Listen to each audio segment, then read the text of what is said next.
You've lived a great life and done well for yourself. But what mark will you leave on the world?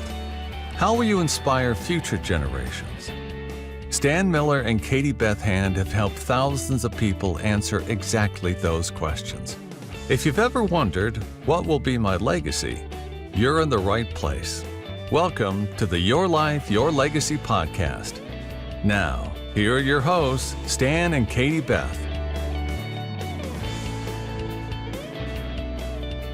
Well, welcome everyone. Welcome back to the Your Life, Your Legacy podcast with your hosts, Stan Miller and Katie Beth Hand. Today, we're excited to have a special guest, Kiah Jordan. Kiah, welcome. We're so glad to have you on the show. Thank you. Thanks so much for having me. Absolutely. Kiah, why don't you tell us a little bit about what it is that you do? Sure. I serve as a professional trustee for families, and that looks like a few different things. We engage with a lot of our families while they're alive and when they're thinking about their estate plans and looking at naming an independent trustee rather than a family member or a corporate trustee like a bank. And so we help families while they're alive think about their estate and what's going to happen once they're gone, and then are able to continue their legacy and their plans as an impartial third party who does this professionally. Fantastic. That's great. Stan, do you want to kick us off with some questions that you might have for Kiah and what he does? Yeah, I have tons of questions. Since I read your bio and took a look at your website, I've just been really intrigued by how you position what you do. I see that you, once upon a time, were in the real estate business, but you transitioned out of that to, and I'm reading here from your bio where you said, I work alongside my clients to support their values and goals with sources and uses of wealth. I wrote a book about that. I'm going to send you a copy of it so that in your spare time you won't be bored. But I am really curious. You know, I love the way you frame that, but I don't exactly know what that means. Yeah. What I'm hoping that you can do is tell us some stories, give us some examples of what you do. Yeah, happy to. I think stories are the best way to help people understand, as it looks different for every individual and every family we work with. People relate to their money differently, and they relate to their giving and their spending and their philanthropy differently. We have some clients who care deeply about aligning their values across how they invest their money and the good that their investments do in the world, how they spend their money, what kind of companies they're supporting, and then also how they give their money away. And thinking about making sure that the investments they are making aren't creating the problems that their philanthropy is trying to solve. Right? That can be a huge value misalignment for some families. So we help them think about that, and that's where impact investing comes into the picture, a term that some people use to think about how do we do good in the world in the investments that we make.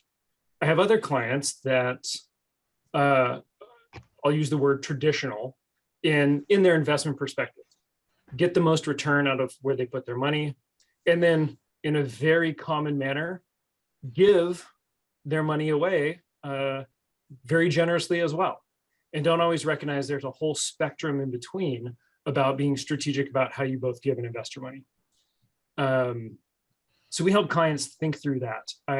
As a trustee, there is times when the beneficiary may, let's say, work for a nonprofit, or for example, a beneficiary of an estate, parents pass away and they leave money in a trust. And the grandkid, for example, let's say works for an environmentally focused nonprofit, and their focus is on environmental conservation and preservation. And dad named his best buddy from college trustee, who felt like it would be great to go hire a big bank to manage the money. And typical portfolio, there's a bunch of money invested in oil. And this beneficiary now has a guilty conscience of spending their life doing work that the money they're living off is in stark contrast to their life goals, right? That's a big separation and dichotomy there. And so we approach every situation with understanding the values of the client and how do we align what's going on in their investment portfolios with their lifestyle as well, and how do they think about that? So was that a real fact pattern I just heard? It is actually. And I have right now, gosh, quite a few grandkid trusts that I'm the trustee of. And these are kids that are all under 21. So they're still figuring life out. And there are provisions that allow for trustees to make investments that can be aligned with clients that still fall within an acceptable asset allocation in a portfolio, so that I'm still doing my duty as appropriately investing this, but for the benefit of the child's values and income. So as trustee, are you choosing those investments? So one of the distinctions that my firm has is we're not an RIA, a registered investment advisor. So we don't manage money. I see that as a conflict of interest, serving as trustee and managing money. Now that's, a stark difference between a corporate trustee, a bank that's going to manage money, and serve as trustee. I see it as a conflict of interest because I want to choose the best investment managers and products that align with what the client needs. And I have a disincentive to do that if I'm also charging based on managing the money myself. So I have a separate fee. I have this fee as a trustee, and then I separately go and find the investment advisors that are best fit for that trust for that client. So I am managing the managers to make sure that the products they offer, the returns that they're creating, and those things are in the best interest of the beneficiary. Terrific.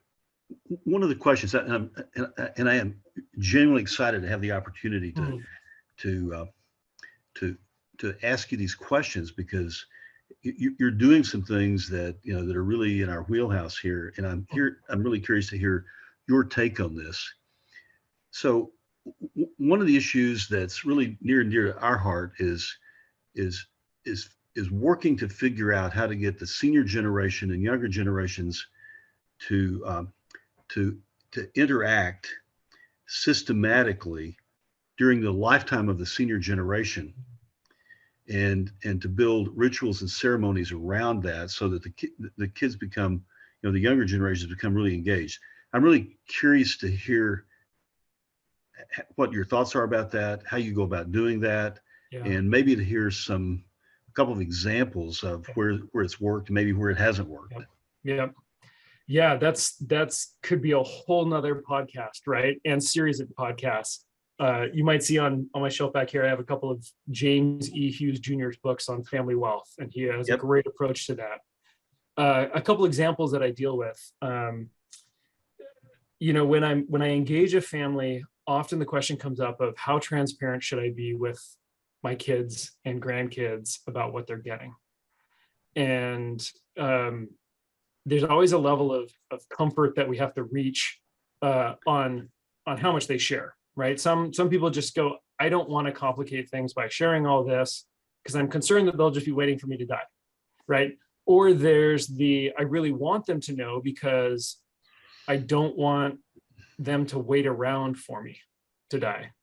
And I have a few clients that have chosen transparency. And that means that we will have an annual meeting, or maybe not quite annual if nothing's changed, but it clarifies to their kids how big the estate is. And, there's usually an age that's appropriate, or a maturity level that's appropriate, in which thinking about, hey, can my kids understand hearing that my estate's $15 million or $30 million, or frankly, $5 million. And when we pass away, this is what's going to happen. We have clients that say, look, you're only going to get X numbers of dollars and the rest goes to charity, no matter what, no matter how big the estate is. Today, I was on a call with someone who we're putting together a picture of their estate for them. And as we're going through this, I'm answering this question on how we're going to engage this client, because they have an incredibly complex estate. multiple entities for every piece of real estate they own, very complex. And initially I had been told that one of the children in the estate would probably step up to manage this when the father passes away.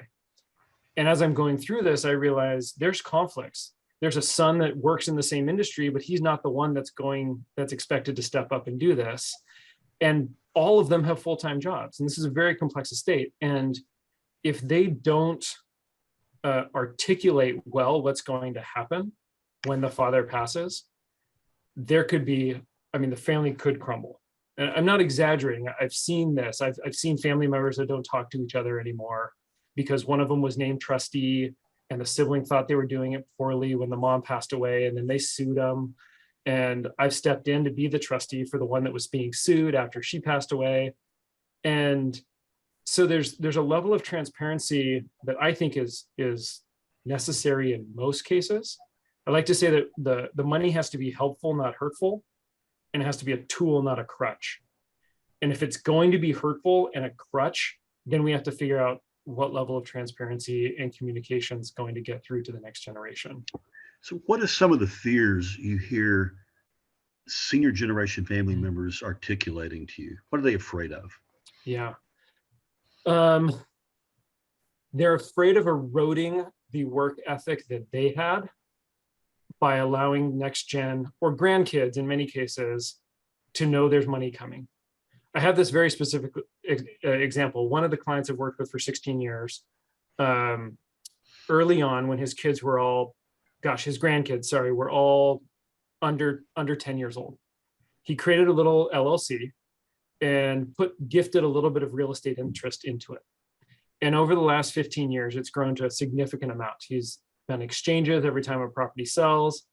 And now that some of the grandkids are adults, they get the K1 distributed to them, telling them how much money that made. And I remember the first year that he had to do that for the oldest grandson, we had a conversation about it. And he said, I don't know that I want them to know how much money's in here. They're reaching college age. I want them to go through college. I want them to go get a career and have to work their butts off to earn this. And now I'm concerned about this taking away some of that work ethic or need to hustle. And this is a guy who's 81 now, who paid his way through college, working in the fields in the summers, and then scrapped his way with a franchise before he made a significant amount of wealth. And that's the fear. What am I taking away from my kids or grandkids that was beneficial to me in building my estate? Have you designed in or worked with planners who've designed in incentive provisions to be a speed bump for that?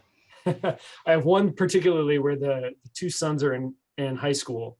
Unfortunately, their father passed away a year and a half ago. It was an accident. Fortunately, his sons and wife are not with him, but they have, upon receiving their bachelor's degree, they get all of the income from their trusts.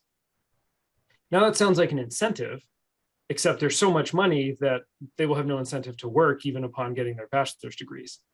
So right now I'm thinking through, how do I start educating them? They're young. One of them just turned 16, to think appropriately about the role that this will play in their life. And then thinking about what mechanisms as a trustee, based on what the trust says, can I not alter or usurp? That's definitely not it. Don't be sneaky is one of my trustee rules. Help educate them early on who the professionals are going to be in their life and how to see this money as a tool, not a crutch, right? And so there's that one of, this is an incentive, you have to go get a degree. But I wish there was more in there. Yeah. I've seen other ones that they pay out over time. So it's very clear, hey, you'll get a portion at 30, a portion at 40, the rest at 50. It all just depends how big of a windfall each one of those is. We've designed in provisions that have matching provisions that say that that if you're a grown up and you're healthy and for you have every reason in the world you could be working, being new productive things. We've drafted provisions that that provide that you actually don't get anything from the trust, from the inheritance, until you actually produce and do things and then show up with a K1. And then we have a match, and we've done matching formulas for it. I've even drafted exceptions for to exempt a beneficiary from those provisions if they did legitimate charitable activities as determined by an independent committee who looked at what the kid was doing and determined it was authentically valuable. You know, I think there's a lot of opportunity here, because what we know, right, is that wealth has incredible power to make a positive difference in people's lives, but it also has an incredible power to be destructive. Yes. And so Yes. our job is to thread that needle, to walk the line between, creating the opportunity for our clients' families to really live their best lives, but not destroy them. Yep. No, that's fantastic.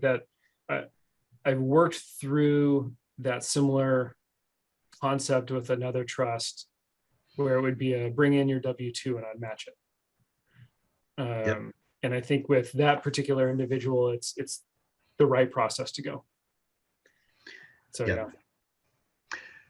Let me pivot a bit and I want to talk about charitable things again, because, I will tell you, I'm a huge advocate of this idea. Katie Beth and I both are advocates of this idea that serious, engaged philanthropy is one of maybe the best antidote to the destructive power of wealth.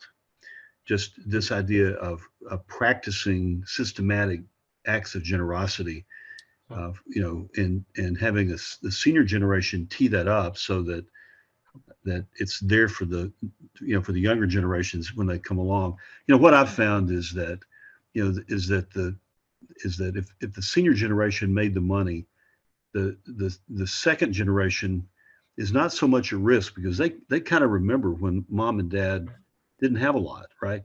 They remember driving the old car and not taking vacations and having dad work nights and weekends, all that, right?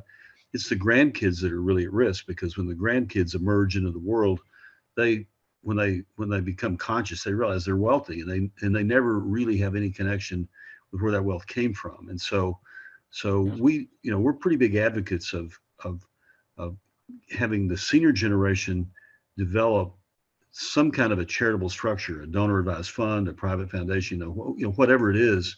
But one of the things that we run into from fairly frequently is a concern that senior generation family members have, that maybe the charitable objectives of the grandkids might really be wildly different from their charitable objectives. Have you bumped into that? That's yes, I see that growing. I have not fortunately had to run into the situation yet in which senior generation is saying this is for you to give away, and then the, let's say, grandchildren, third generation, realizing that there are strings attached to that. They can't really give it away because there's an idealism or expectation around it that may separate from their values. Fortunately, I haven't run into that. I'm on a few boards for clients where they have small private foundations, and helping to facilitate bringing in the next gen to be a part of that giving. And I think one of the areas that I've seen it done successfully is when they're focusing on the community rather than the cause.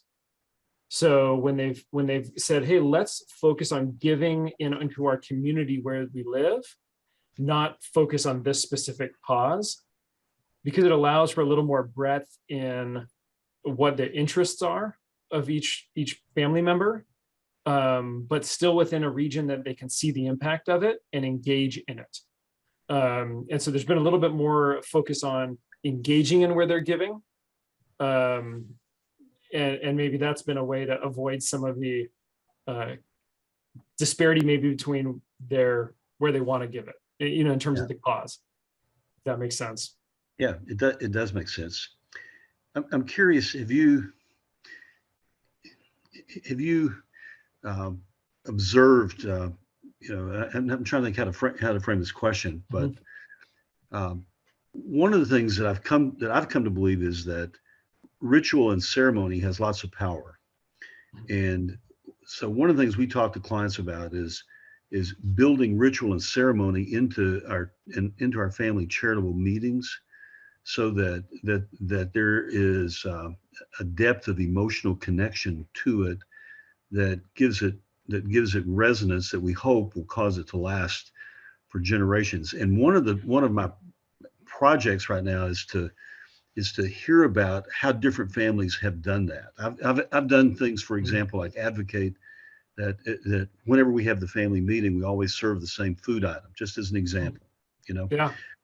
But I want to have the kids when they come to the meeting, and the grandkids when they come to the meeting, to have a particular mindset and to have an emotional connection to it. And I'm really curious to hear if you've had family members who've done this in a particular way, have the meeting in a specific location, do it in a specific way, develop readings or rituals around that.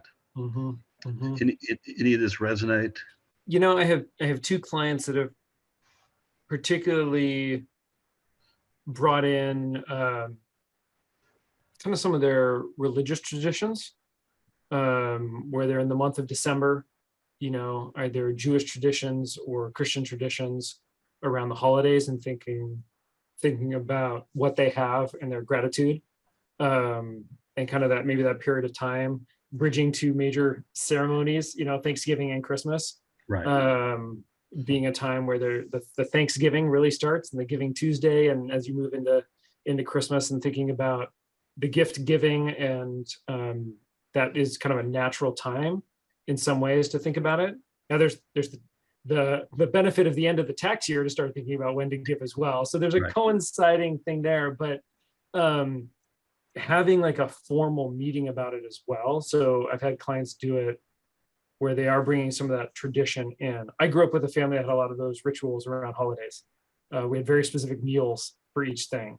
And my mom cooked, outside of our American tradition at different times of the holidays and in food. So I have very specific, meals around certain times of the year and holidays. So I have two clients that do that with a little more of their faith tradition and bringing the giving into that season of their life. That I think binds both the family and then the action as well from it.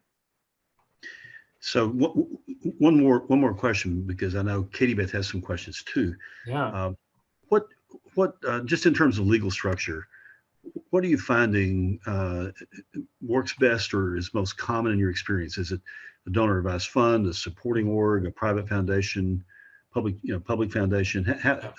What are you doing there? Yeah, so I kind of approach it from two angles. There's the size and the formality of the structure that the client wants to lead him towards one versus the other. The donor advised fund is fantastic if you don't want to spend the time on the compliance side of it, the tax returns, the legal structure, the corporate minutes, all of those types of things. And maybe if you don't have a sizable enough estate that you see a family member engaging in it as a part-time or full-time job. Right. Donor advised fund's a great way to go in that regard. I have some clients that, the private foundation, often the numbers rolled out there, you need $5 million or more to kind of make that happen or worth it on the expense side. And I have some clients that have done that, and it's, a great tool when they're thinking about family legacy and bringing people into it. Now, those can often be tools for funding at death.